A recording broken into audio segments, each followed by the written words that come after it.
Conor McGregor is the biggest fighter in combat sports. He's a big deal. What happens if he loses this fight? There's so much writing on this for him and for the future of the UFC and everything like that.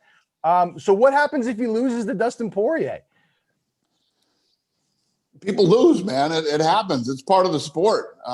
Nothing happens. I mean, if he loses, he goes back to the drawing board and comes back and fights another day.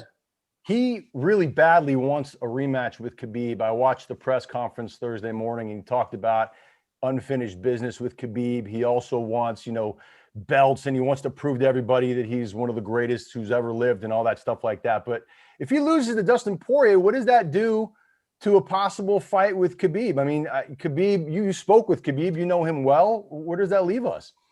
Yeah, I'm sure Poirier would like a rematch with Khabib too, So that whole division right now, think about it.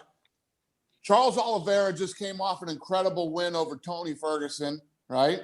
Yep. Yeah. You got Poirier and McGregor fighting on Saturday, and the co-main event is number 6 ranked Dan Hooker versus Michael Chandler, who is making his debut in the UFC. This guy's been fighting everywhere outside of the UFC, and is one of the all-time greats in the division. He wants to prove himself now here in the UFC. So any one of these guys could end up fighting Khabib.